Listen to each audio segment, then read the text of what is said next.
Let's go. All right. Thank you and welcome everybody to tonight's roadshow.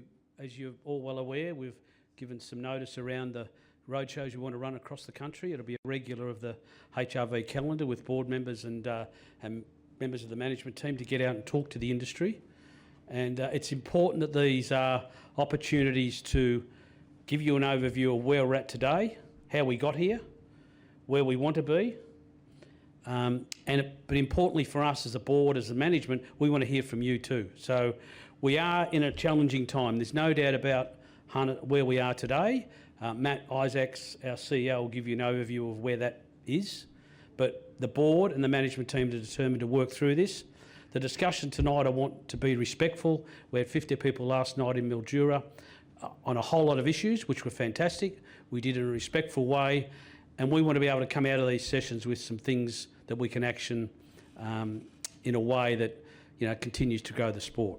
There is lots on our plate at the moment.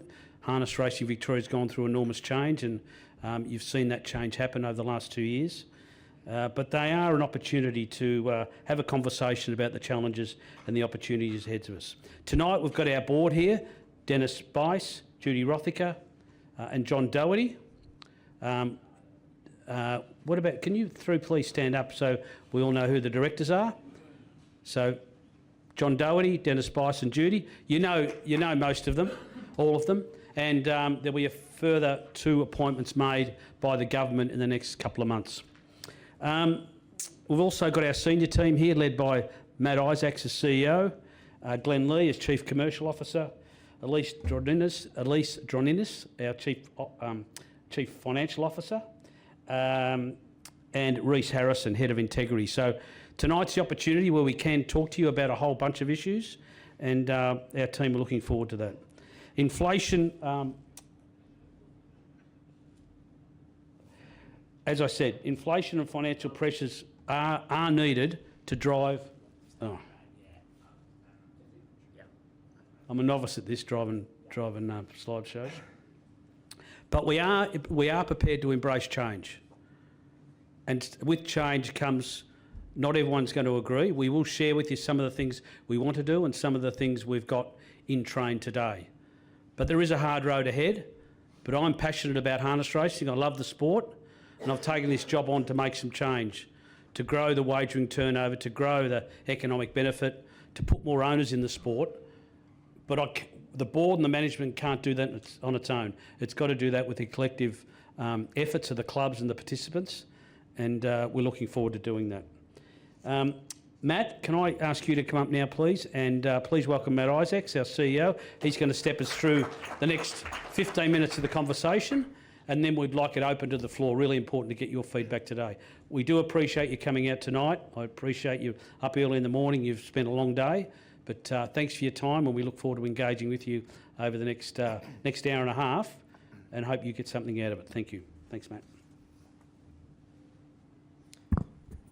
Thanks, Bernard. Good evening, everybody. Good evening for those that are watching along at home. So I'll just quickly move on here. So my journey at Harness Racing Victoria commenced some 25 months ago now, and in that period of time, we've gone through enormous change. So I'm very conscious about the transformation that we are, welcome everybody, that we're underway with. So that's okay, that we're underway with, and the impacts that has, broadly throughout the whole industry.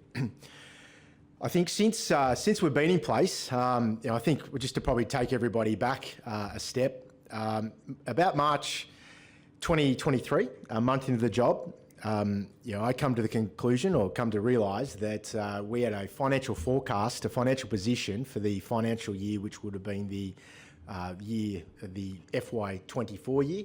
We had a forecast of a $34 million loss. So I'm not here to re-prosecute the history of why, but it's a combination of factors. It's a combination of investments in the business and in the industry that ultimately didn't grow the industry. And it was a combination of a declining revenue top line that's made up of a couple of elements. It was made up of a high watermark on the back of the COVID period when people had nothing else to do, and I was out of the country, so I wasn't here to experience it, but people had nothing else to do than to really wager at home. So we had those benefits, and that obviously just didn't sustain as lifestyles started to return to normal.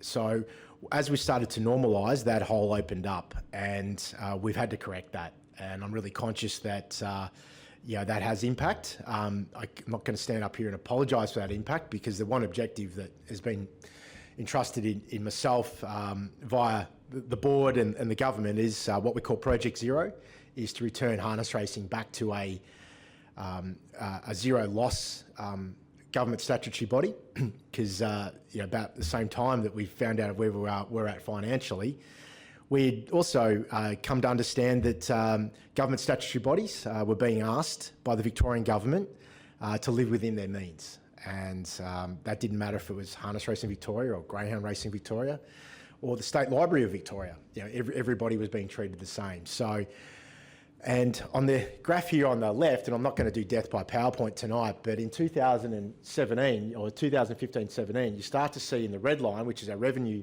is our the darker line, which is navy blue. That's our revenue line. It's been relatively static for that sustained period of time. So that's revenue made up of roughly 98% of it. It's roughly through wagering outcomes, and there is some contribution here now out of the Melton venue, which I'll touch on in a moment. So been relatively stable. You see that decline obviously through the COVID period there, and then our red line is the cost base.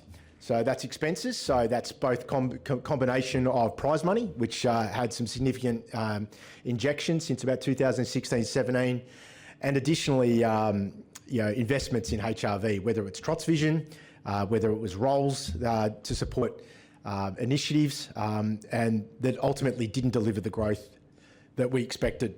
So we had to course correct, and I think we'd all agree it's unacceptable to having those losses, and it ultimately put us in a position, and I don't want to be accused of being dramatic, but we were sailing off a cliff for our industry, and we had to be able to have that intervention. So we reported through that intervention, we had a recovery to a $24 million loss last financial year, so a $10 million improvement on the forecast when I first arrived. And then this year, with the changes that we're making, we're on track for a $12 million loss, with a view that we are, by next year, in our phased turnaround plan, which I'll touch on, we're at break even. So now that's subject to a number of different things going our way, still relying on a very turbulent wagering market, but we are making the changes to be able to put harness racing on its own 2 feet without government support, and ensure that we can have a prosperous future ahead of us. But I'm conscious that it's quite painful at the moment. And I think just to recap, pretty much the last time that revenues and cost base matched, it was 2013, which was the start of a joint venture arrangement with Tabcorp, with guaranteed money at that particular time. Apologies if people can't hear me. And then we kind of matched around that 2015-16 year. But we have been challenged for some time, and I think most of you in this room and online watching would recognise that. The main driver for our revenue challenges is highlighted here in the green. That's the Harness Racing Victoria, along with Greyhound Racing Victoria and Racing Victoria, were part of a joint venture arrangement with Tabcorp from 2012 all the way through to its conclusion in August last year. And you can see represented in the green the drop-off in revenues associated to the tab and the distributions that were coming back to the Victorian racing industry. So that, and Harness Racing Victoria being the smallest of the 3 codes, really felt that decline in the tab performance. And to put it in perspective, for every $100 placed on a bet with the tab, $7.50 returned to the Victorian racing industry. The blended share of that for HRV was about 12%. So 12% of that $7.50 was coming distributed back into Harness Racing Victoria. Versus corporate bookmakers, which were growing and represented in the navy on these slides, growing significantly, were just below 3 cents in every dollar, so $3 in every $100 placed. So while tab's decline was well known, it was offset by the significant growth corporate bookmakers were experiencing, but that then slowed on the back of COVID as well. as that market's matured, as regulation started to get hold of each state regulation and some further potential regulation we're starting to see out of the federal government with advertising bans on sports, will have some further impact for us in terms of the revenues that we generate for our industry. The way we generate our revenue is really important for everybody to understand. Now, with a new agreement that we have in place, effective last August, we receive a number off the Victorian government to be distributed for the 3 codes, which is $90 million a year, to be distributed to the 3 codes. Now, we've worked, so I'll lay that out. Secondly, we have the point of consumption tax, which is around $180 million that's generated. That point of consumption tax is generated on all bets placed by Victorian residents on either harness racing, greyhound racing, thoroughbred racing or sports. And then that's distributed based on our market share calculation that we have with the other 2 codes. So our market share currently is around 7.2%, and we've fought tirelessly and worked very collaboratively with the other 2 codes to secure a funding mechanism that is subsidised by both thoroughbred racing and greyhound racing to ensure that we can survive and fight through these difficult times here at Harness Racing Victoria and for our industry. So that has been a significant effort over the last 18 months, and it's resulted in what I would forecast to be around a $90 million funding increment versus what our variable market share is today. So that will be over between now and the next 9 years. So it's a significant outcome that we've fought hard for, in conjunction with the other 2 codes to ensure that the Victorian racing industry remains whole and is made up of the 3 codes into the future. So I thank them for that.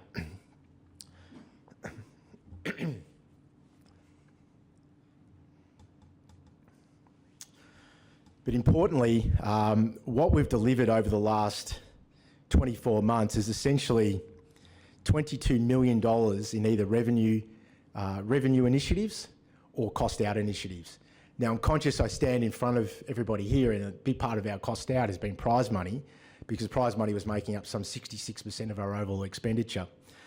But when you're challenged to take out some $34 million on a $100 million spend rate, you're going to go through some significant changes in the industry. So the strategy that we took to government in 2023 for approval was a 3-phased plan.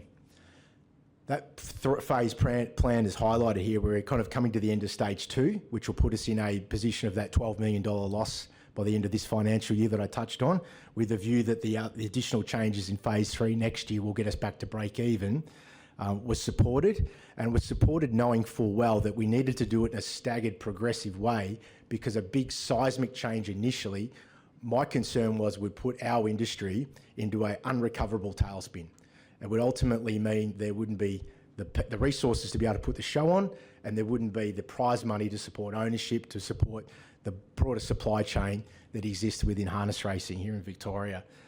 So we acted with that in mind. It was well supported, but it also was done with the understanding that we share with government insight, particularly out of Canada, in the state of Ontario, where they went through a similar funding challenge back in 2006, where their poker machine revenues were directed into racing, and that stopped. They seen a contraction in their industry by some 40%. So we shared that with government at the time, hoping we'd scare government into continuing to fund us. Sadly, that didn't work, but government, to their credit, have supported the cash flow challenges that we've had along this journey as we get back to zero, and deliver our Project Zero strategy. As I said, we have a forecast by the end of next financial year, so 2026 will be at zero, but there is a number of different headwinds that we're facing. Things like advertising bans that are out of the federal government in Canberra that are being talked about and will become part of probably an election issue, particularly if there's a small majority government on either side. It'll mean that the Greens and Teals probably have some influence on that decision.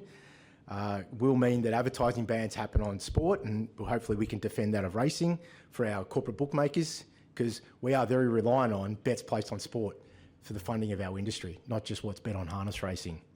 So we've got some challenges still ahead, some headwinds that are outside of our control, and we can only best lobby and influence appropriately, and we have the right people in place doing that collectively as representing racing, not just harness racing, so the whole of racing. So we're very much working together to be able to ensure that we protect ourselves with any of those pending changes that will be coming down the line.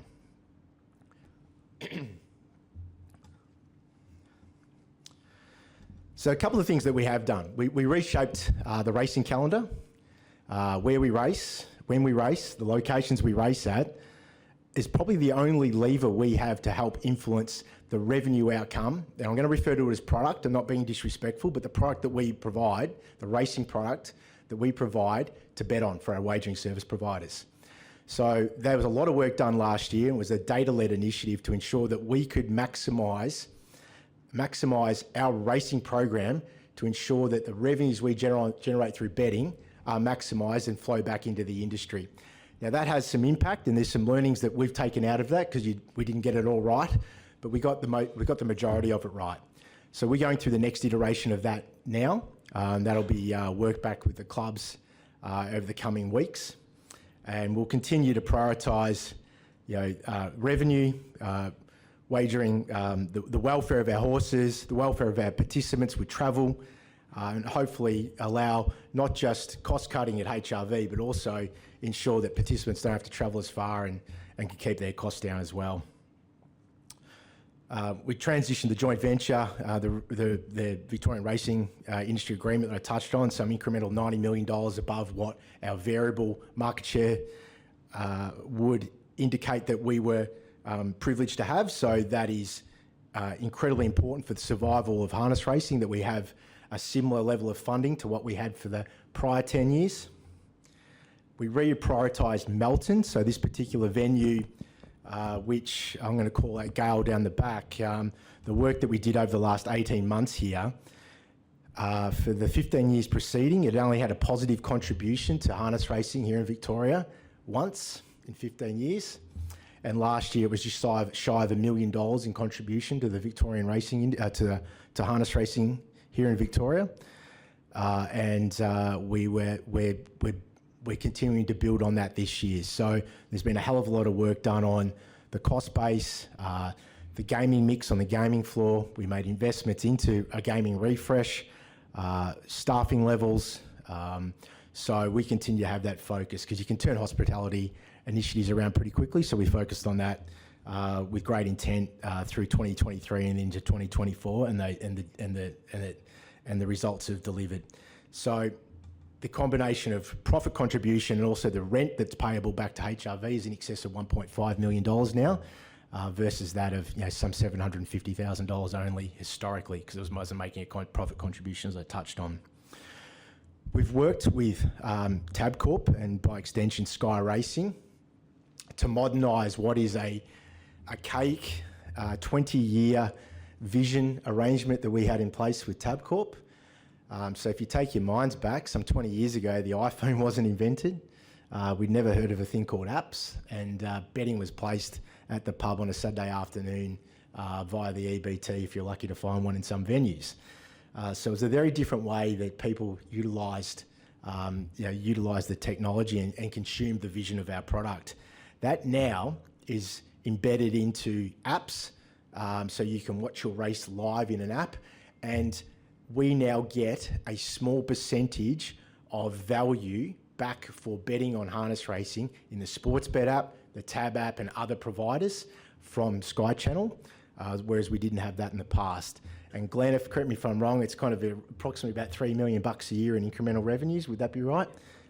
Give or take. So that's all dependent on turnover. But that's a positive step change, and it's something that helps modernise us and puts us in a position to be able to generate income off our product. From a cost perspective, we've rebased our headcount. There is some work to do. You could slash and burn very quickly, but there is projects that are in play that require people to deliver, and there's still people required to put the show on. By June 30 this year, our headcount profile at HRV will be circa the 2017 headcount that we used to have, albeit salaries have increased, and 70 to 80% at least of our salaries are roughly they're all government controlled under unionised EBA. So there's not a lot of levers we have there as well, but we're doing what we can to rebase and narrow the structure. That said, there isn't significant reductions in areas like welfare and integrity, which need to continue to be maintained for our social licence.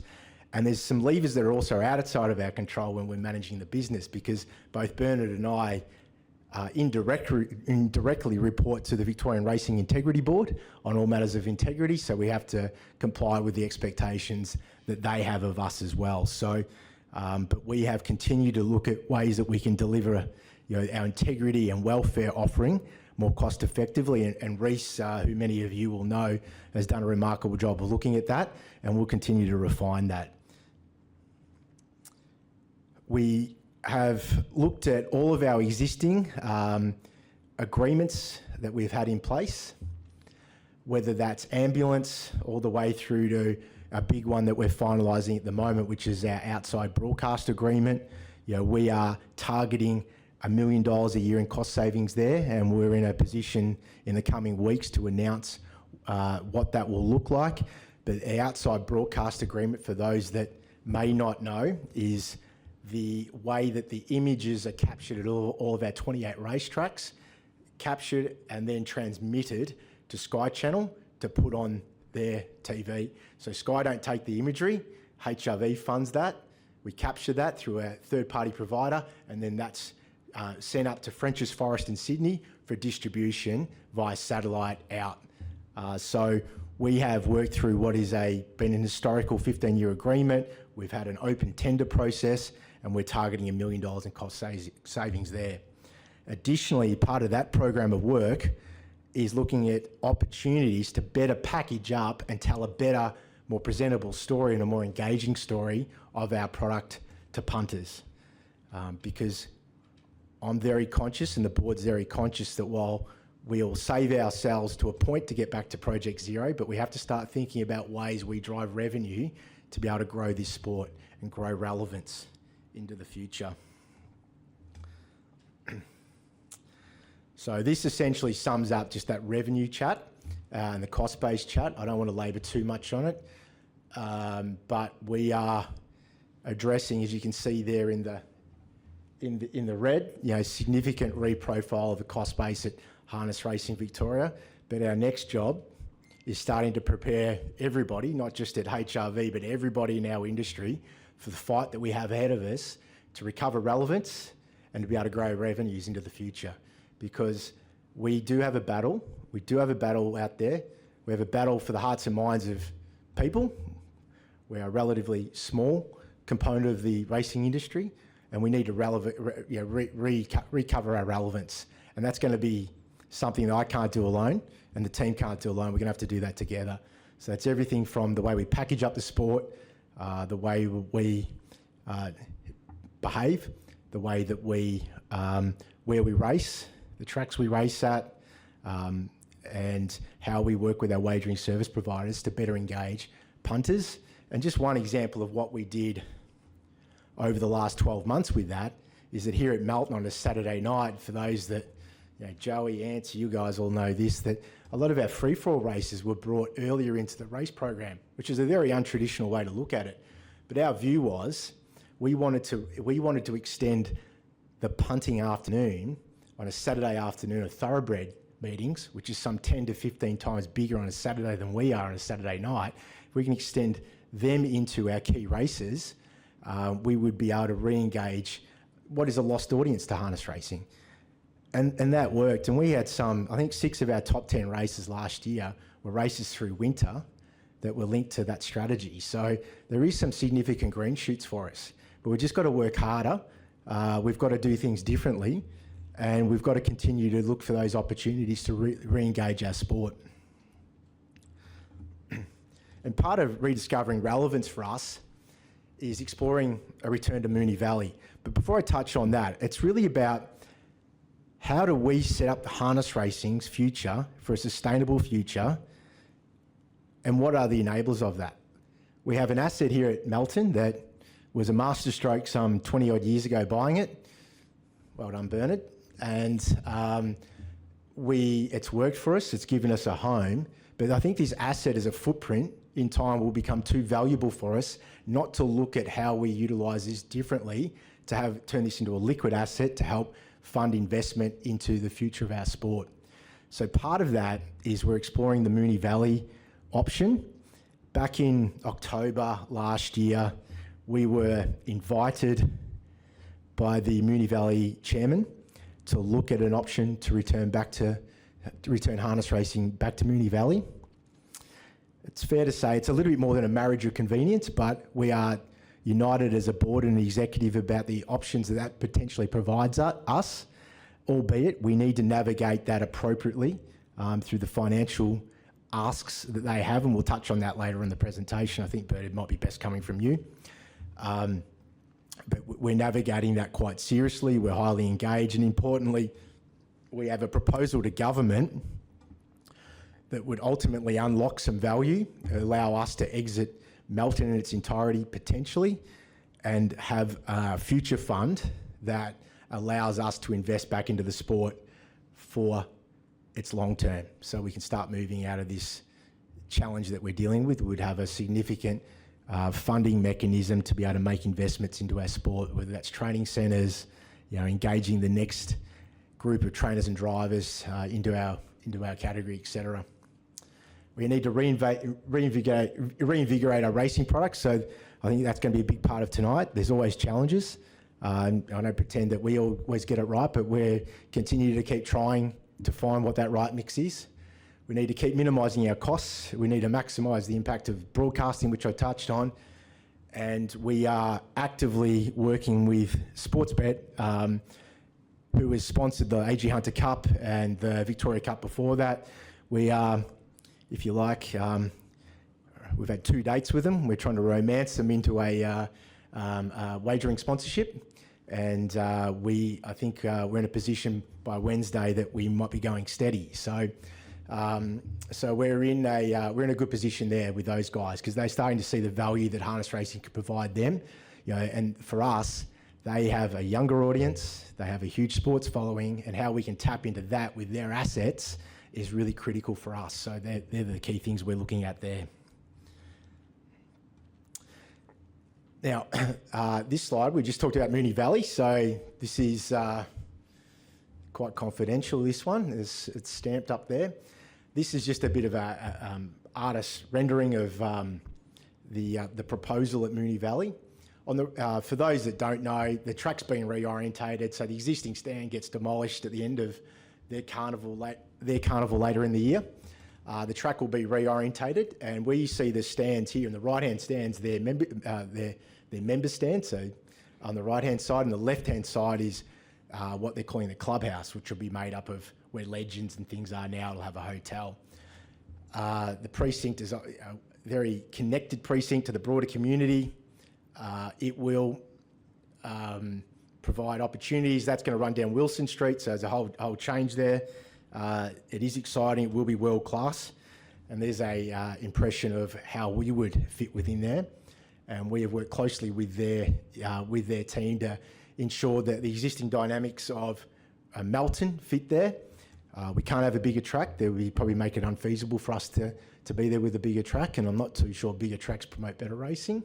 But we'll be guided by you guys on that. But there is some limitations, because there's some dams that we would have to bury, and that becomes incredibly costly to do that. So we would have facilities in the middle there that are co-shared with thoroughbreds around our stalls, etc. As you can see in the middle there, float access and things like that have been well thought through. So yeah, we're quite a way there.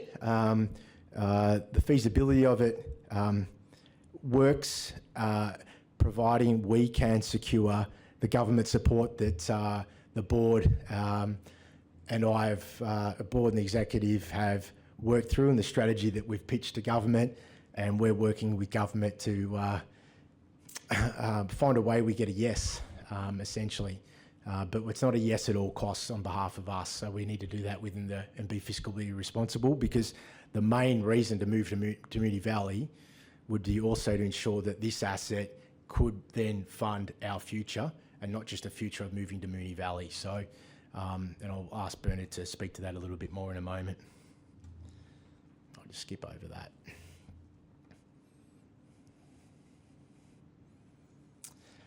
So where are we going? We've got to continue to drive wagering. Without wagering, we can't fund the sport. And I don't want to be accused of being an ex-wagering guy and talking about wagering, but I just think it's really important that we understand that without that, the money doesn't flow. So we need to continue to evolve that. So that is where we race, the construct of our racing, the amount of starters we have, they all drive wagering outcomes.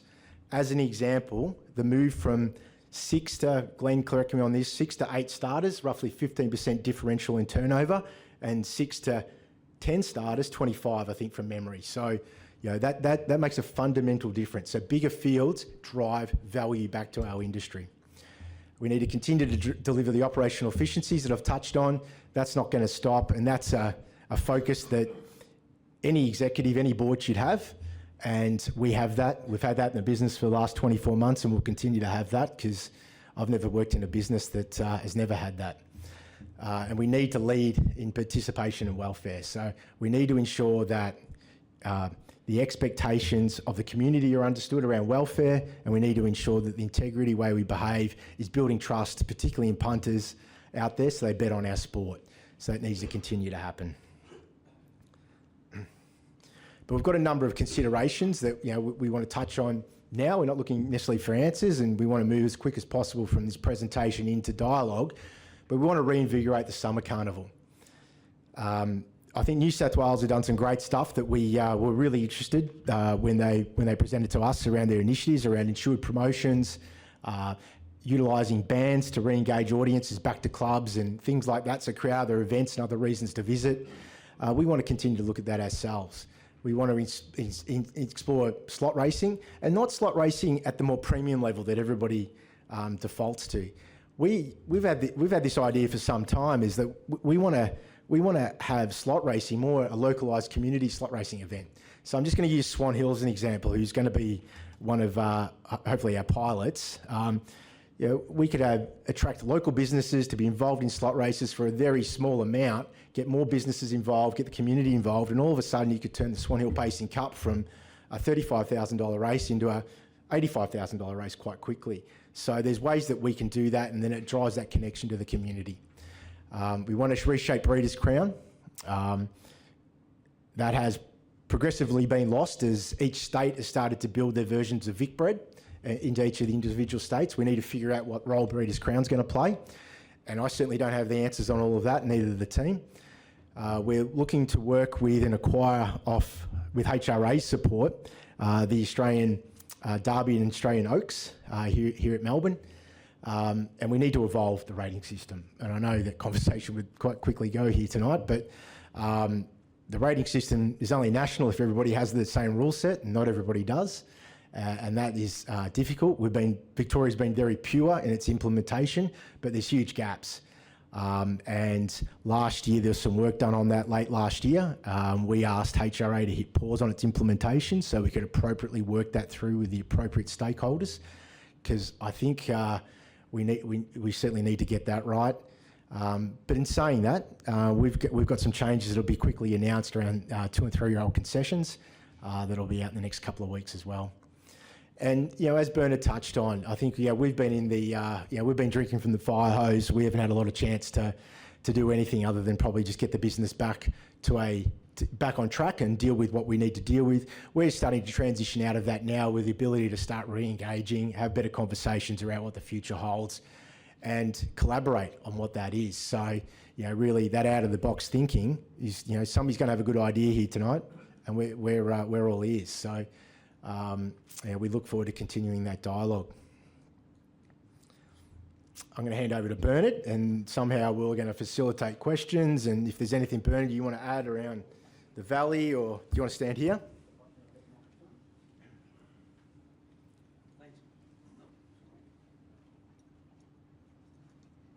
Thanks, Matt. Thanks, Matt. Thanks, Matt. Thanks, Matt. Hello, can you hear me now? Yep. Okay, thanks, Matt. So I think what Matt's given you is a very high-level view of where we're at, some of the challenges we have ahead of us, and rest assured, and the management team won't mind me saying this, in any business you can't spend more than you're earning. So it's the board's job to hold management accountable in order to deliver that. You can spend money if you think you're going to get it or you plan to get it, that's fine.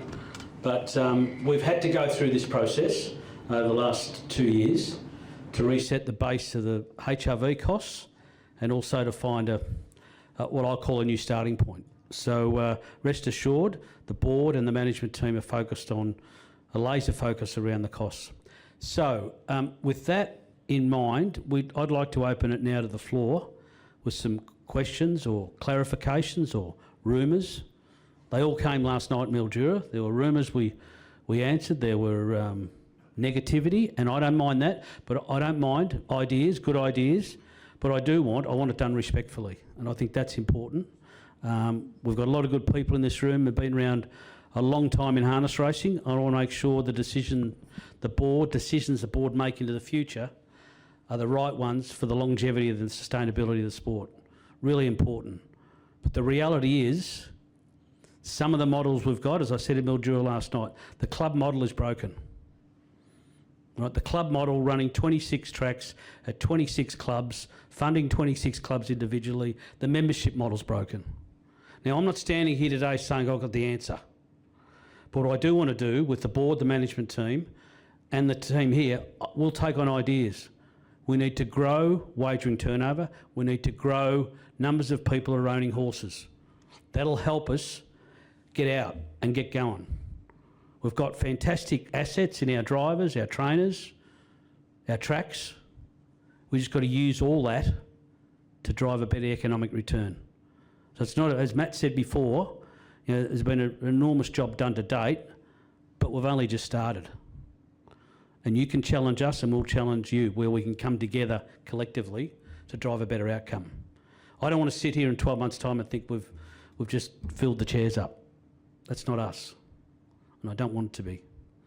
We need to plan, we need to execute, and even last night, after talking to Matt and Michael, after coming back from Mildura with Greg Gangle, there were 3 or 4 things. Let's just get out and tell the industry what we're going to do. So after tonight, there'll be things we'll say, let's do it. And after we go to Ballarat, and we'll come back and say, here's half of other things we're just going to run with. The 1%ers are important. We don't have to go through a board process or a management report. If we think it's right, we'll have a crack and we'll trial things. And we need your support to support it positively. Social media. Why can't we have every participant on social media supporting the sport? It dumbfounds me sometimes that you're licensed and you're having a crack at your own sport. I read it regularly and I go, why? Support the sport that has fed you for years. And I'm proud of actually being involved in harness racing, and I want to make sure that continues to grow. And we need to sell the wonderful stories of horses and our people. Really important. And we need to keep celebrating it. And one of the free platforms we've got is a social media. And our people. It's exactly right. So, enough from me. I'm opening it to the floor with some questions. And between Matt and I, if we can't answer it, I've got the Brains Trust sitting in front here that can help us. So, thank you.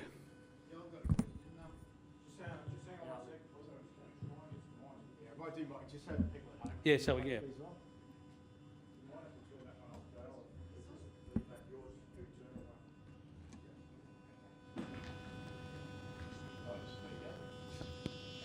You don't want to use one?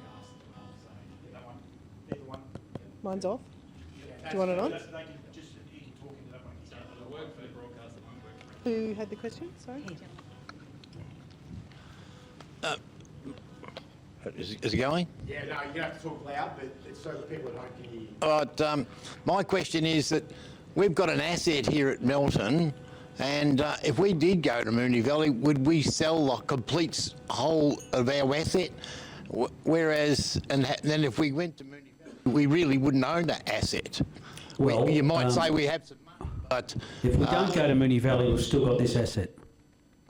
I see that. We but- have got a debt outstanding to the government Right, that we need to repay via some of this asset, right, and that's the negotiation we're having with the government at the moment. right. They're big numbers to go to Moonee Valley, and it relies on us getting a number for this place that's large. So we need that number in order to justify an investment in Moonee Valley. Because Moonee Valley are looking for two things, which we don't support at the moment. They want a big number. To build the track and all those facilities is about $45 million. Yeah, it's a lot of money. Then they want a lump of money for us to pay to occupy the space where the track's going. Because that was one of the reasons why we left Moonee Valley to come here, was to have an asset. I'm not quite sure of the machinations of all that, but if the government can support us in a way that's fiscally responsible, and we can develop a future fund for this sport, we're half a chance of making it happen. Right now, I wouldn't say we're 50-50, 80-20. Until we meet with the government, again, we're trying to pull meetings together with multiple ministers, we will find a way. But it's one of a number of options. So we will cost that out. We'll also cost out, if we keep the track here, how do we develop the rest of the site? So we need to do our options, and that's going to take some time.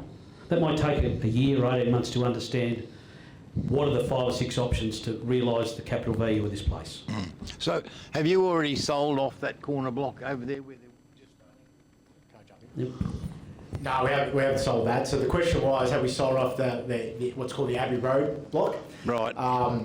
The answer is no. So we've essentially had some long-term debt that's been in place that's actually helped purchase some of those assets, and then there's been operating losses accrued over the last 5 years that government expect that we pay some money back. There was a letter exchanged from government to the board last August, and we're not ignoring that letter, but we are trying to negotiate our way through that with government. And that's part of the opportunity that we have with Moonee Valley. So just to reiterate what Bernard's saying, it's not a go to Moonee Valley at all costs. It's really about how do we best utilise this asset for the future. Because this asset's a great asset, but we also we've got some challenges. So we need to, what's not going to be forthcoming in the future is government funding. And that's not just government funding for HRV, that's going to be government funding for greyhounds, that's government funding for gallops as well. So that is going to be challenging. So no, we haven't sold it. We have roughly $86 million of value exchange, so that the government want to take that land and develop it. But we believe we have a story around housing, returning this space back to an asset, an asset for government, for development, that speaks to some of the challenges that they have around housing and other community areas. So, we'll continue to work with them on that. So, not sold, we're holding it, we're continuing to negotiate, and this is a very important part of our leverage. Thank you.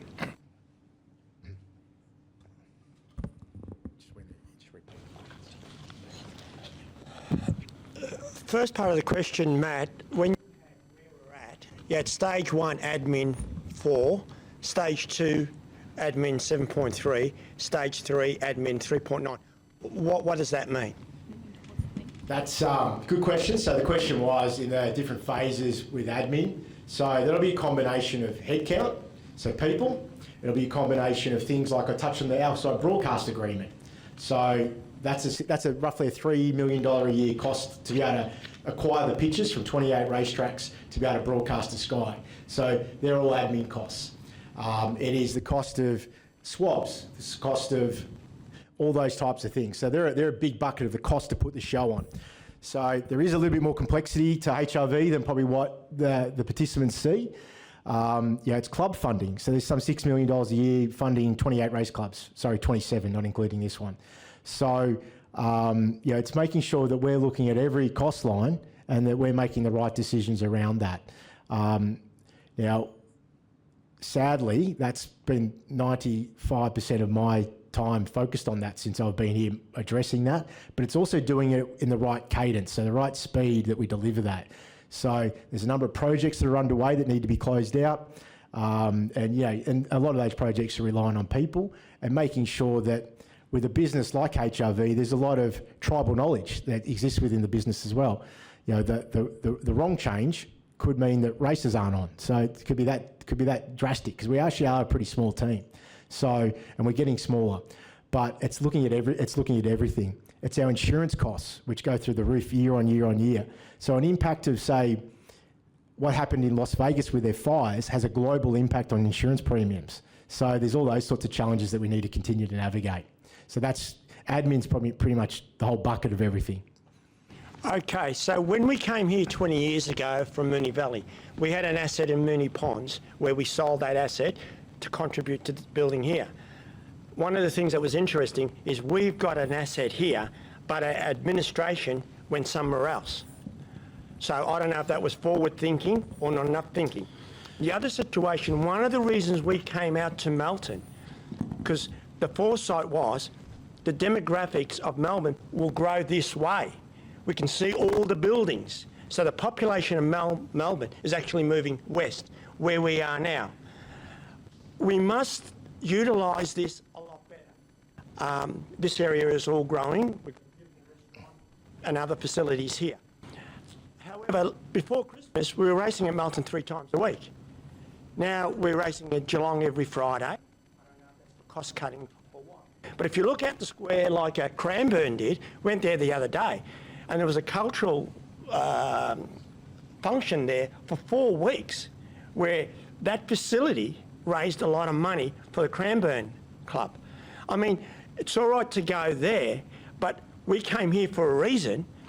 Our admin costs and insurance and everything you just said, would they be substantially less here?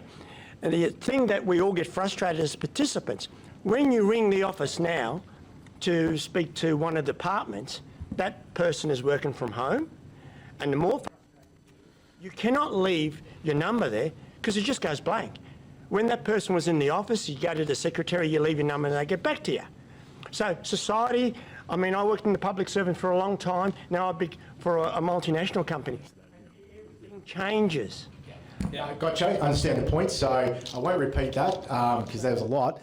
But I think, so I can't speak to 20 years ago, so I'll let others speak to that. But we've costed out, we did some work on architecting an office in here because we looked at this space here and we're looking downstairs. We've designed some plans around that. We need to make some decisions around that. There is a cost to do that. You have to build it. So, and right now, cash flow to even fund the works to be able to set up here are challenging. We have a lease in place that we ultimately don't need right now because as we downsize, we won't need that footprint that we have. There's a couple of positives about attracting people that want to work at HRV because you're in the city, you're in a bigger talent base. So that's important. So there's some other considerations, and the proximity to the other 2 codes is really important as well. But we are talking to Greyhound Racing Victoria about taking one of the levels at the moment in our office, which would ultimately halve our rent costs and reduce our outgoing. So that's something we have in play at the moment. And we will continue to look at whether or not this is a longer term future for us. We might look to move here, but we'll also be dependent on the money that it would take to be able to set up the office facility here, relocate things like servers and all that type of thing. Because none of it's like just pack up your desk and move, as I think most people might appreciate. There's a little bit more complexity around it, but yeah, understand your point. When I talk insurance, it's more around our driver's insurance and things like that. That's some of the stuff that's really escalating for us at the moment. So, but yeah, point being, we all know our cost bases are going up. When cost bases are going up and revenue's flat, you're getting in the jaws of death, and that's what we've been in for some 10 years. Thanks, Matt. Paul, the other issue for the board and management is what do we look? There's kind of 3 big, I'll call admin sectors for the industry nationally. We've got a national body, we've got a club network, and we've got HRV. Right, and our IT systems are, they're nothing much has changed. There's been development, but there was a system built in the 90s, and we know the technology has advanced a long way. And Matt and his team are automating a lot of those processes, but there's got to be efficiencies by nationally the clubs and us working together to find a way to have the right number of people employed across the country to drive head office and the club network compared to where we are today. Now, we're going to do that work and understand that work, and the board and the management aren't saying we know the answer. We know we need to do it differently. We know there's technology that can drive us. We know that there's development roles that we need to grow ownership, to get people to come to the track on cup nights, to create activations at race meetings. So at the moment we're just in this, cost-cutting world, which we have to do and respect it, and we'll do it to the point that we need to, but we also need to grow the sport. And it just can't be about HRV. That's the point I'm trying to raise. True. And there's a genuine cost to run the industry. So, but I think we're demonstrating that we're trying to find a way to do it even leaner. But that comes with risk, because we actually introduce risk through some of these roles removed out of the business. But we have a small team. They are pretty passionate and they do a good job. So, we can always do better. But what I'm really conscious is, as we get smaller, the expectations of you guys don't get lower, and the flow of work doesn't change.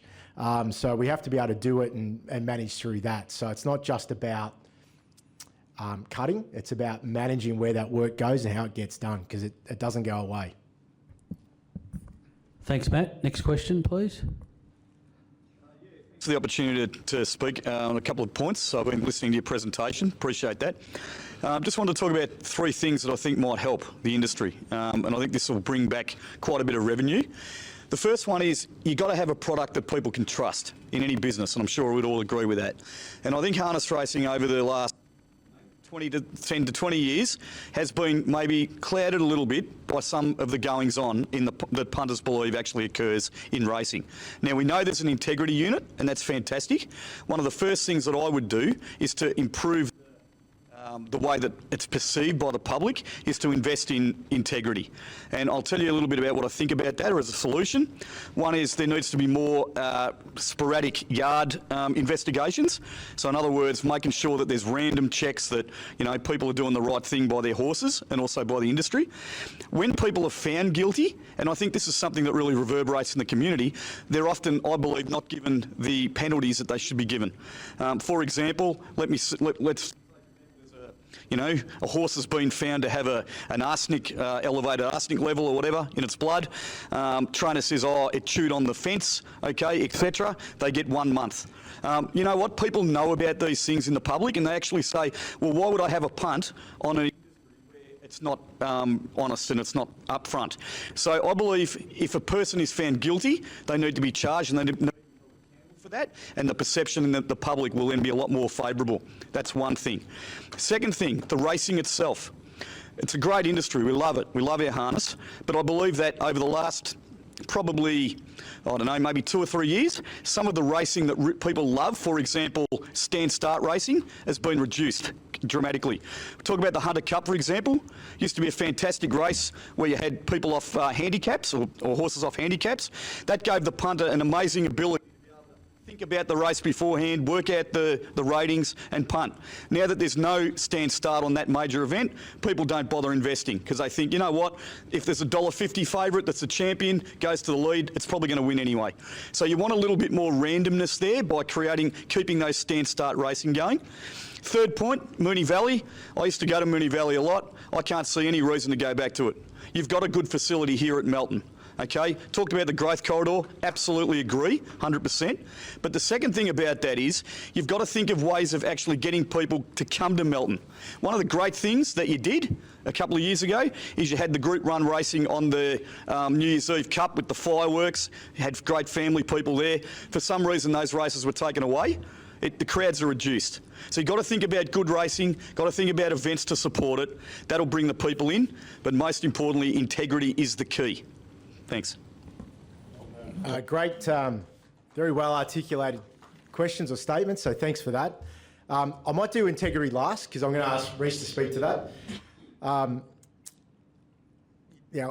Stand starts do have there's a big difference between turnover and a stand start versus a mobile barrier. So there is a punting trust challenge with stand starts. It's roughly I think it's a delta of about 20%. So we are giving up industry income when we have a stand start. But I do agree with you. We need to have a better way of rebalancing or bringing that volatility or variability into it. And, I think we should be exploring different things like, preferential barrier draws to a greater extent and things like that, and try to handicap it in a slightly different way. I think returning to stand starts doesn't just mean you can have a stand start. It's trials, it's more lead-up races, and it has a whole flow-on effect, I think, as everybody in this room would appreciate. But we'll take that on board. It is challenging. And as somebody that grew up loving harness racing, it did frustrate me when horses galloped off stand starts as well, and you tear up your ticket in the tab. So, I think what you're really getting at is how to actually avoid having that dominant champion in some of these big races. And I think we saw it here with the random barrier draw that happened with the AG Hunter Cup. I think Leap to Fame drawing the back row made the night. So, I think that's really what you're alluding to, realistically. So there's other mechanisms, and maybe we've got to accelerate some of those other mechanisms. So great point. Moonee Valley, take your point, and we're not all in on it. We're all in on it to an extent, but it's about how we balance that. Getting people here is hard, because the community here, and I really get guided by Gail because I don't live out this way. There's a different, new Australian type of community out here as well, and it is challenging to get people here. And you speak of what was Vic bred on New Year's Eve. Now, they weren't coming for the racing. The racing was a byproduct. They're coming here for a community night with fireworks. And what happens when you put good racing on New Year's Eve? Nobody bets on it. So we're leaving money on the table. So that was the decision around that. So, but what I take your point, we have to have better community events, but it can't be every week. And we've got to really understand also not to try to have 52 weeks a year here every Saturday night, that it actually, you're trying to drive visitation. I think we've got to respect the fact that the world has changed. It's not the showgrounds. It ain't Moonee Valley. When I get romantic about Moonee Valley around like 1992 into Dominion. So, that's, so it's really about making sure, figure out what's right. Now, it doesn't matter where we are. That's every track and every location. So we've got to find a way to, because I think our superpower is how close you can get to the horses, get to the participants. I think, we look fantastic under lights. I think we've got so much going for us. So we've got to be able to get people to connect that. And years ago, I used to work at Coca-Cola, and we used to talk about you wanted your product in places like, Dreamworld or the cinemas and things like that, because it was visibility to the heart. It actually creates an emotional connection to the product and a different experience. So that's what we need to be able to ensure we have the next generation. But exiting Moonee Valley has meant that there's 6 million people that we don't talk to anymore. So that's the balance there as well. So there is no perfect answer on it, but it's a problem that I think we all need to figure out and solve. So thank you. Now, your really important one, I'm going to hand over to our General Manager of Integrity and Welfare and Risk, Reece. Thanks, Matt. Great question. It's something that the board and the exec are all behind, and certainly improving the integrity of the sport. Obviously, their sport doesn't work if there's no integrity in the sport. I'll start by talking about the inspections at a property. That's the foundation of the integrity. What we've done in the last 2 years that I've been here is sort of reimagining how we're going to go around those inspections, and actually looking at it from a risk-based, intelligence-led sort of inspection program. So what that means, though, is we actually have to build a program or a network behind that to actually build the data. So rather than us going, we suspect we need to go out to this property and this property, well, actually, how are we making those assumptions? So it's taking us a little bit of time to build that intelligence. What we're actually finding now is that we have a very good model behind that, and that's allowing us to make those decisions to actually target the right stable at the right time and get the right tests or the right individuals at that property. We're seeing the results. The other part of what you spoke about is the results actually at the Victorian Racing Tribunal. I'll be very careful in how I sort of talk about this, but because I agree, we are frustrated by the outcome of that, of most of those matters.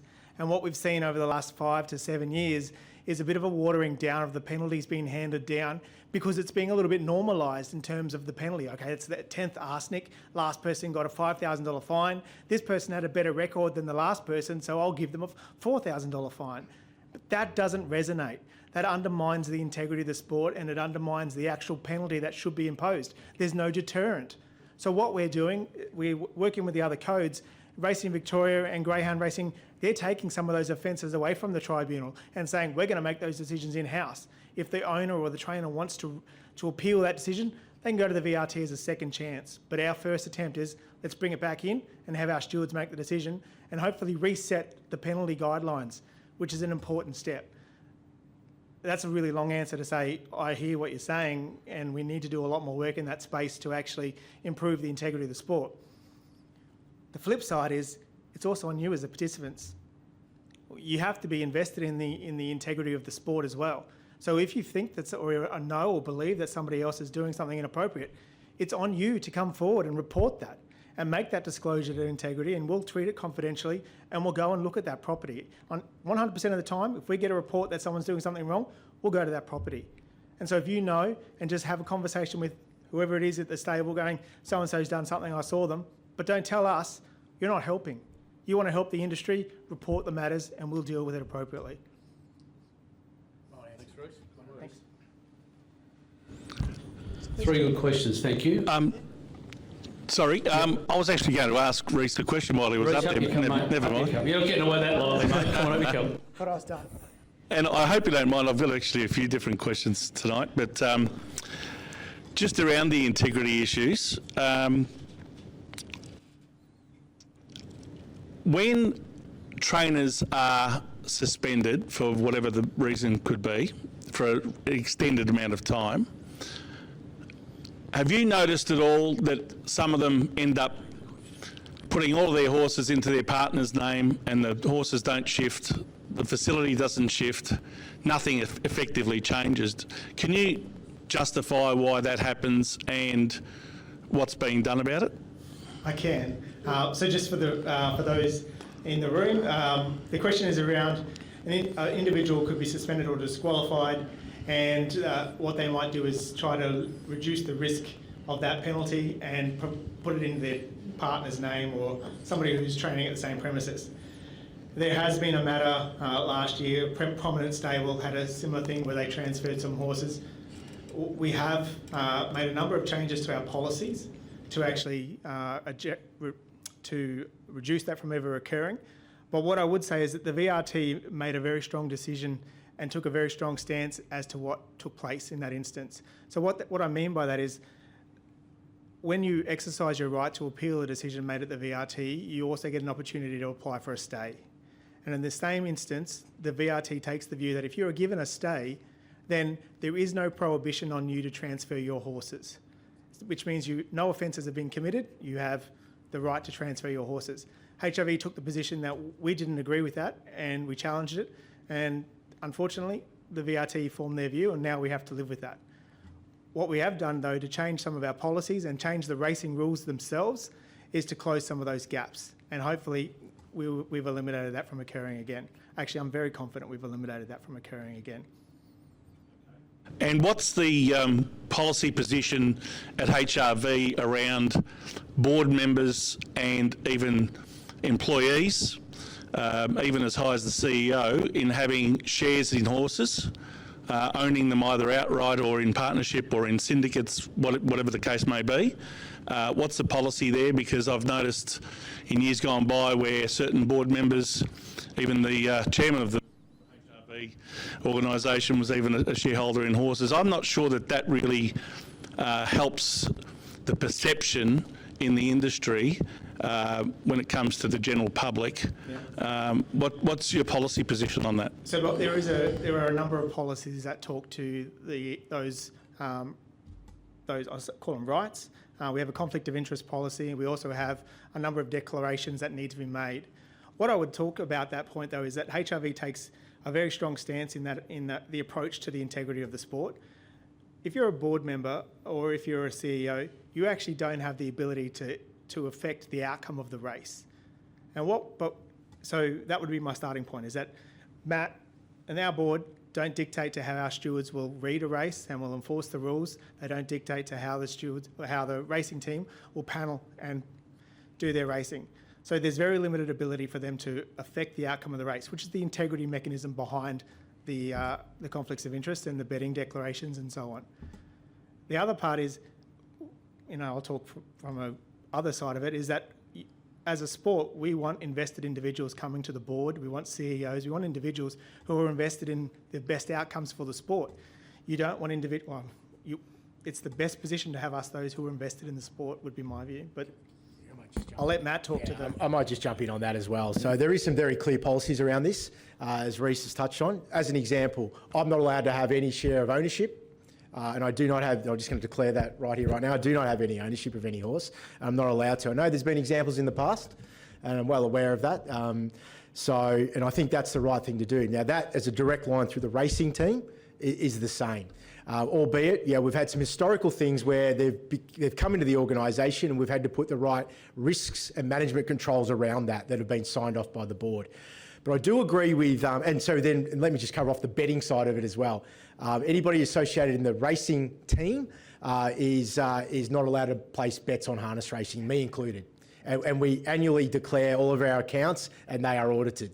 So, and that is an executive through all the way through the management lines. Not all roles, but the roles that I think what you would be really speaking to, the perceived ability to influence. So we're very tightly controlled there. But I also really want to reiterate that I think it's really important that from a HRV perspective and at a board level, you want to have passionate individuals that have experience around the sport and knowledge. So we have, Dennis wouldn't mind me calling out. I think Dennis is a breeder, he's an owner, and he races horses. Now, a lot of his horses are raced interstate at the moment, and I think that's a good thing because he's not in this state. But he brings the value he brings to decision making for us certainly outweighs anything that would be perceived around risk of that. So, we are a small industry, and attracting the right talent and skill set, is a challenge, and we need to also balance that with people that have passion, skin in the game, and detailed understanding to ensure that we make the best and most complete decisions.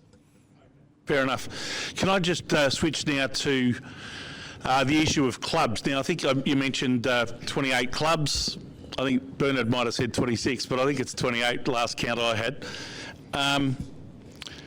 Can you be upfront, transparent and honest with us about what your long-term plans are for the amount of clubs in Victoria that you see in, say, 5 years from now that will be holding regular meetings, whether any of the smaller ones will still be entitled to have their even once a year pacing cup type meeting, and whether, and this is the second part of my question, whether there's any truth in some of the rumours I've heard that certain meetings have been scheduled this year on certain days of the week, some might say inappropriate days of the week, where they've had little chance to get the sufficient nominations to hold the meeting in the first place. We've seen a number of meetings being cancelled, especially on Sundays and Mondays.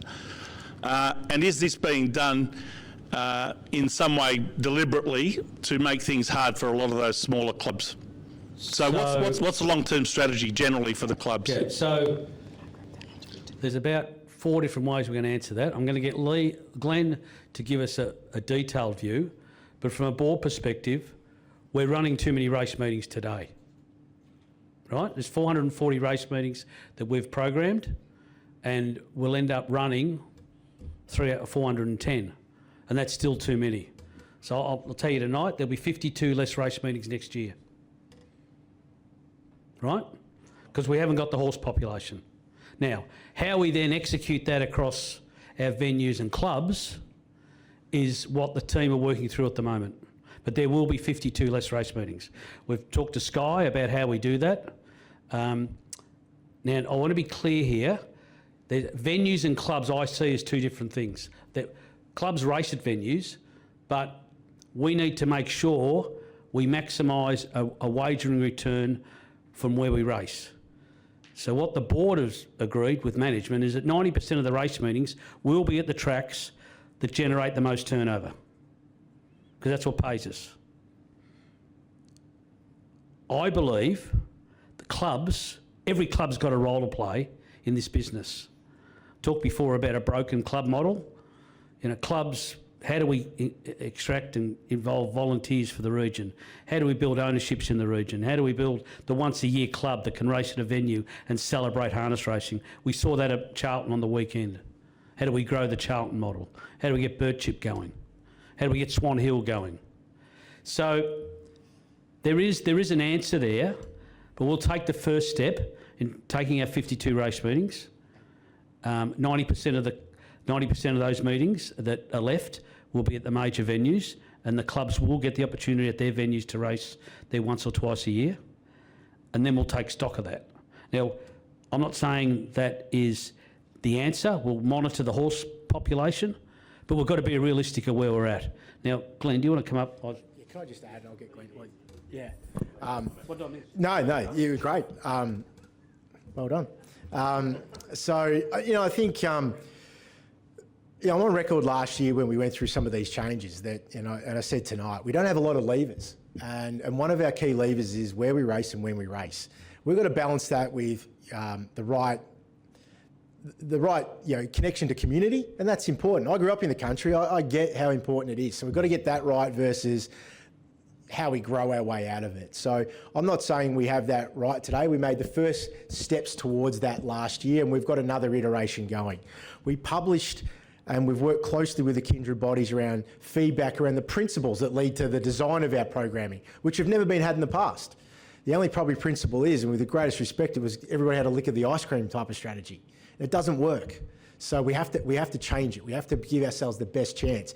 But I'm very conscious we've got an important role to play at Birch, at Charlton, at Swan Hill, but we're also very conscious of where our horses are and our participants are. We have tracks where we don't have horses and participants. And I think kind of the tailing end of your question was really around, did we design, to squeeze some of these clubs? And we actually aren't that sophisticated, to be brutally honest, but there is a consequence of reduced prize money, and the front end of the week is where you're generating less turnover, so less income. Now, we started to match what we're generating turnover-wise, so income to the industry, with the prize money going out. Now, it becomes a very simple decision if participants aren't nominating and those race meetings don't stack up to cancel them. We cancel one here at Melton, so it's not like we're victimising anybody. It's just it's a consequence of that. And Bernard touched on a really important point. Our starter numbers have dropped 10%. Now, we had a requirement under the joint venture arrangement that concluded last year that obligated us to run a certain amount of race meetings and a certain amount of races. And we have a graph that we could put up, but we won't bother. But there's a huge spike through COVID, and we nearly never came back down. So the supply of races is too great for the demand that there actually is in the industry at the moment. And we're trying to course correct that. But what that'll also mean is that we have a better distribution curve of prize money, and we can correct what are the Sunday meetings and the Monday meetings. So we get that prize money curve right. I'm going to just talk 2 race meetings. Terang, supported well, obviously, with the Lees and Cravens, but it's also relying on participants travelling. Now, a $4,000 meeting won't stack up there, but we've made a decision to correct that, and then next year that'll be programmed in there appropriately. They play a key role for us in the Western District. Swan Hill's another challenge. Swan Hill has, I think, 6 horses domiciled in the 50-kilometre radius. So it's, once again, reliant on people travelling. It's a great track, great facilities, really well run with Noel and Jared up there. So, we want to continue to find a way, but appropriately. It's getting that balance right. So, we made significant changes this year. There is some course correction again this year. And we've got to be also conscious of what we're asking. We're asking, a couple of clubs to do a very heavy lift for the industry to maximise returns, and it puts a pretty heavy lift on them as well. So, we're taking all that into consideration. But, Glenn, have I answered that appropriately? Okay. Is that a good enough response? There's no conspiracy, but there is no answer to what the right number is. I'd like every club to succeed, but the challenge is the communities in regional Victoria have changed. And harness racing in some places doesn't mean what it once did. So keeping them alive for the sake of it, that's going to be dependent on how the community responds, and we're there for them if the community supports those clubs. But attaching your own identity and importance to the frequency of your race is not ideal either, because doing less with more might be the better outcome there. So, for your own community as well. I'm another conspiracy theorist, obviously. Sorry, so am I on some things too, don't worry about that. We're from Warragul, and obviously there was no community forum in the eastern region. My question is regarding racetracks that have pokies, because obviously Warragul doesn't, but Cranbourne does. So the preference is obviously going to be given to Cranbourne in that respect, which is fine. I totally understand. They generate their own interest, their own income. And obviously there are rumours swirling, and I'm sorry I didn't get here on time to see if there's anybody from Yarra Valley here. But there is rumours swirling that Yarra Valley are going to pull out of harness racing, so because of management issues. So does that mean that Warragul will get those meetings? And, you know, like the majority of our meetings have been, no, this is, you know, like, are we going to start sharing that area a little bit better? Only because our majority of our meetings are on a Monday, which is the day after a Sunday at Cranbourne. So, like, is there going to be more looked into in that regard? And when is the calendar going to come out so that we can then provide feedback regarding this? So the calendar will be out very soon. We're about to, we've taken a lot of feedback on the way on some areas that we needed to course correct on. The board have approved the direction of it. To answer your question specifically for Warragul, one of the challenges is the horse population at Warragul. We know Mondays are a challenge, but the Sunday, there's like a localised circuit. You'll be part of a Sunday circuit at Warragul, but it doesn't mean that if Yarra Valley elect not to run harness racing, it's not a HRV decision by any stretch of the imagination. If that is true from Yarra Valley, then it doesn't mean that they're allocated to Warragul or to any other club. Because we really touched on, there's going to be 52 less races scheduled. Oh, I get that. And it's going to put pressure on everybody. And that's something that we have to navigate through. But ultimately, you know, we need to balance, as I said, we've got to balance the returns to the industry. And,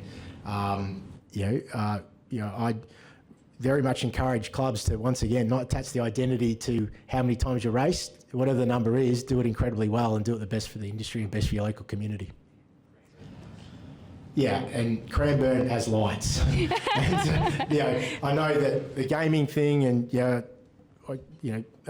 thank God they kept their entitlements when they were awarded some 30 odd years ago, and and they've got lights, and and they've got a training facility there. So there is haves and have-nots. It's not a socialist system. Yeah. So, but I think once again we want everybody to prosper, but within the right balance. So it's not about ending anybody or accelerating an end. It's about getting that right balance. And there's going to be some difficult conversations and some hard things along the way. But it's done with the view of making sure we set our industry up for the future. And there's a few clubs within that, because if you look at the population, we got.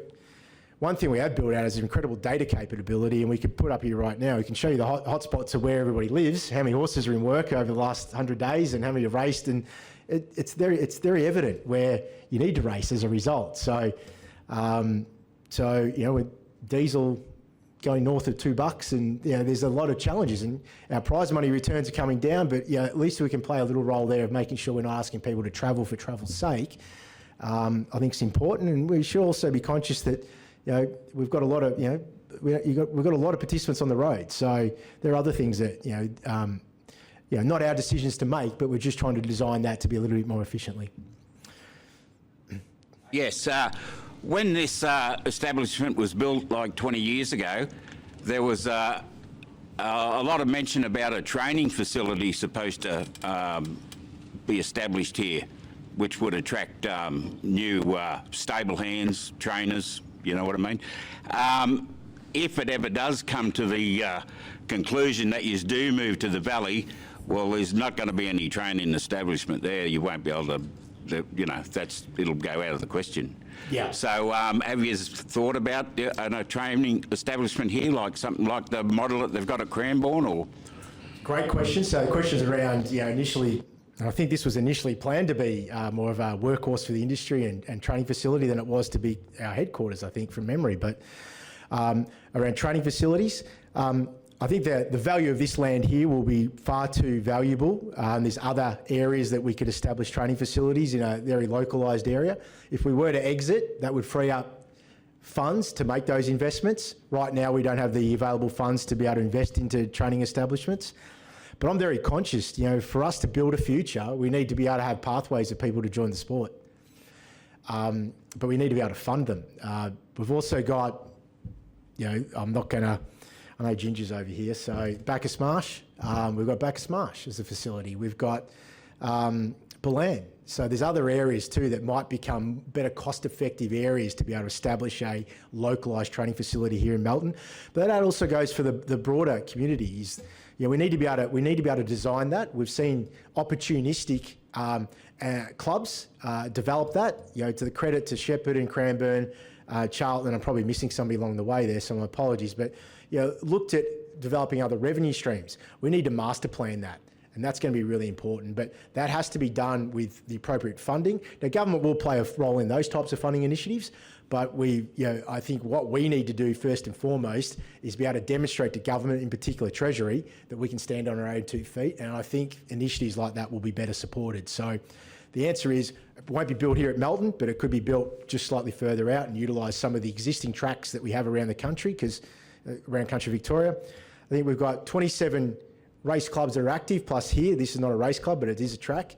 And there's locations here, there and everywhere that still have tracks, like Lancefield, there's Elmore, there's all sorts of clubs that the tracks aren't being utilised anymore that could become options for training facilities into the future. But it's not on the immediate roadmap, I must be clear.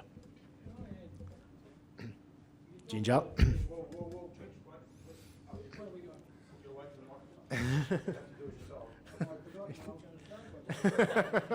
Hi, Ginge. Thank you very much. I don't know whether it's working. Am I loud enough? I've been in the industry all my life, and I've been through showgrounds and the Moonee Valley, and I've seen the demise of Moonee Valley, where it went from great crowds to nothing. And then I'm really disappointed to hear the way you talk about our transformation to Moonee Valley again, because I think it'd be a total disgrace to do that. Our industry's put up with a lot. We've taken all these knocks with no state money. Everybody within our industry, trainers and drivers, have all done their best to actually keep this industry going. And we consider Melton as being our home. We own it, and we consider this whole asset around here as being part of what is our future and not someone else's. And then you start talking about the training facilities and being able to have them on tracks like Bacchus Marsh or Bolan. You're talking about places we can never own. Bacchus Marsh, we could get a training facility up at Bacchus Marsh, but we will never own the land that it's going to be built on, and it costs a lot of money to do it. And those other clubs you're talking about don't own them as well. If we've got an asset that's worth so much value, we should be able to build on that value here. The demographics of places in Melbourne now is a different type of people. They're all going to things, they're living in the city now. They're not people that are going to go to harness racing, and they bet on so many different things. You're going to put something right in the middle of Melbourne when we've got football, soccer, we've got rugby league, got everything else happening. And out here, we've got, as someone said before, the biggest growth area in the state, and it's going to be bigger. They're going to build so many hundreds of thousands of homes out on this side of town, with more people that are the type of people that would be interested in our sport. We've also got more trainers and small establishments around this whole area that have been harness racing training facilities in the past, but are not now because they've been sold up for development.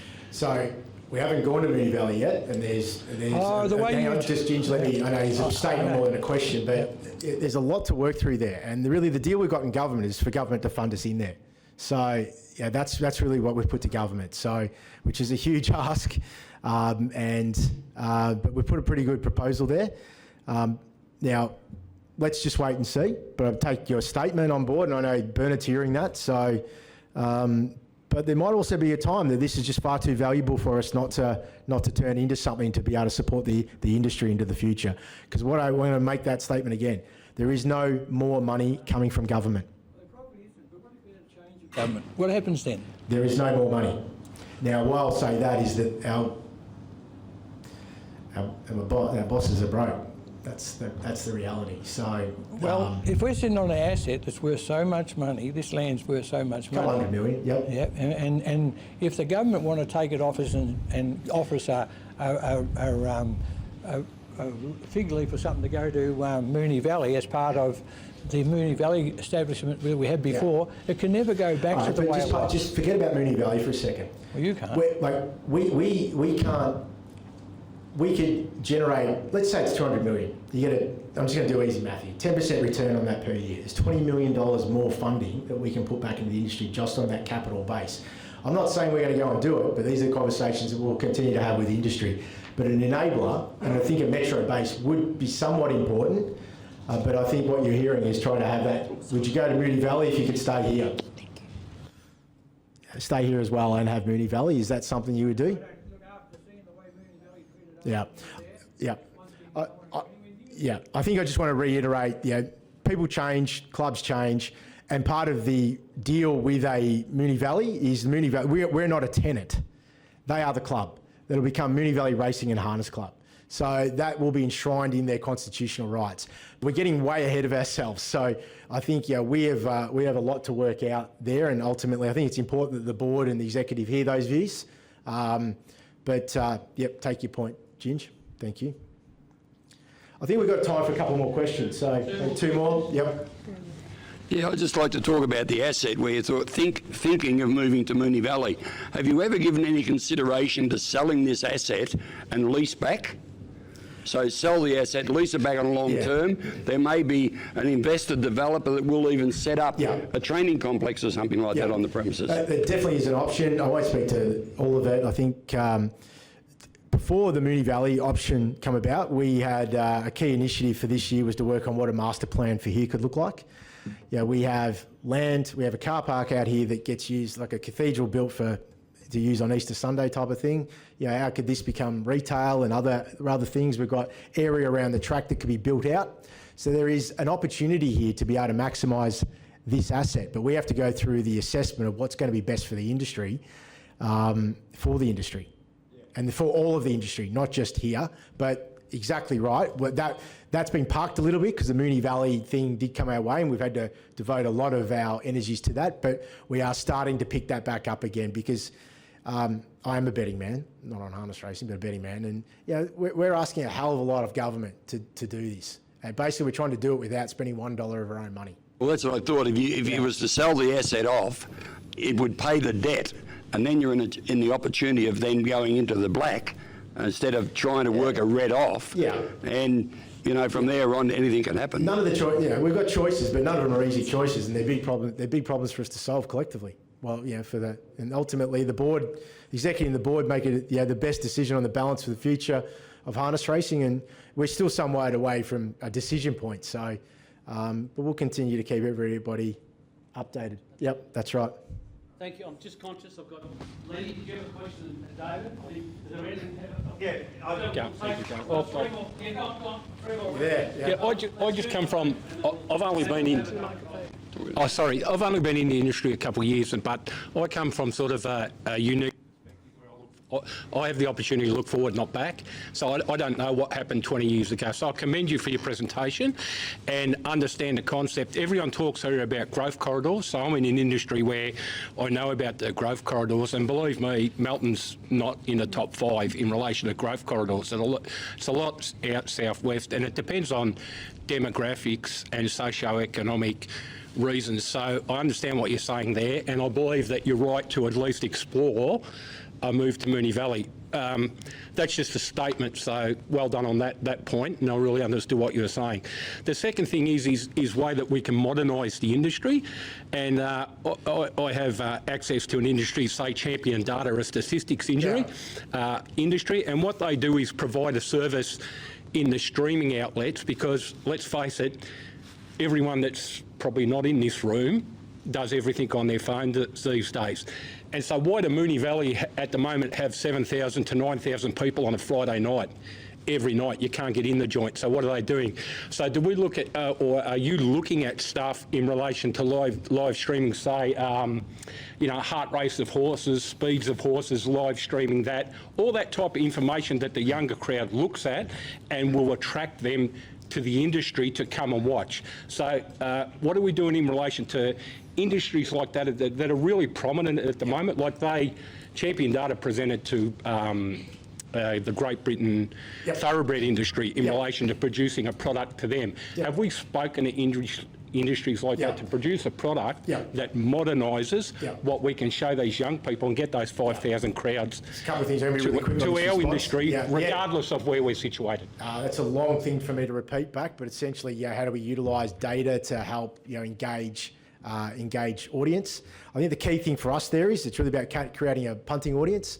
Our industry, horse racing is data rich. We have data points everywhere. And there's a number of different organisations out there that we work with. I think the key thing for us is it's how we present it up and show it in real time to be able to influence a decision. We are still very archaic, but there's some things that if you look on racing.com, they do a pretty good job. And it's data-led. So whoever creates the data feed doesn't really matter, but it's about how you present it to be able to drive a trigger to make a decision. So we're looking at that. So when I talked earlier about how we package up and present, it's a key part of what we're trying to do. So let's look at Chris Elford. We're amongst greatness, and Anthony Butt and others, Ginger. There's certain people that people follow. So wouldn't it be good to know that somebody like Chris, his driving statistics rate at Bendigo is this, then gate 3 is the most winning gate. That's exactly how greyhound racing here in Victoria changed the perception of their product to punt on. They made it ABC 1, 2, 3. And we're all in the industry. We've got to figure out how to get others into it. We're not going to grow it. These people here aren't going to grow it. We're going to find other ways to get other people engaged in it. So exactly right. So great question, or great statement. Lenny, how long we got? Comment on a couple of things we've discussed earlier on. Number one, how to attract crowds back to harness racing, which is an impossibility. I'm sure it's an impossibility because there's no young people who want to go to the trots anymore. They're too busy betting on sports betting and everything else. Sure, they'll come to Hunter Cups, Victoria Cups, that sort of thing, but then it's completely dead after that. So that's a huge problem that the sport's got in front of it to attract those people back to the track. The other one we spoke about, standing starts. Now, I'm old-fashioned and I've been brought up with standing starts, but there was no more exciting and popular racing than standing starts. The competitiveness in them was something special. I've got two champion drivers sitting on my right-hand side here, and I'm sure they would agree that standing starts were the most popular racing product. They could make up their own position, they could dictate the race, they could play tactics during the race, which you can't do in mobile starts. And a lot of people ridiculed standing starts, including some high-class media who probably had an important factor in them being barred. But you look at the racing product today, and there's a hell of a lot of mobile starts, there's false starts in, and that does nothing for our business too. I would like to see the board program standing starts 2 or 3 times a week at certain tracks to just see what the response was. I think point taken. We can definitely look at that. We'll take that as an action, Mick, to have a look at. But I think just to be very clear, there is a significant income differential on standing starts, and you have to build a program. You have to build a pattern around it as well. So it's not just 1 or 2, but there is no reason why we still can't have that in some areas. Ants drove one of my favourite horses to 2AG Hunter Cup wins, and Blossom Lady they're both stands. So I think we all have a connection to it, but it's not about us, Lenny. It's about actually how do we get others. So that's a big challenge. But thank you for your comment. And last question for the night, David. Thank you very much, Matt, and thank you, Matt, and thank you, Bernard. Perhaps some of the most salient information we've seen tonight relates to the Project Zero information that we were provided with.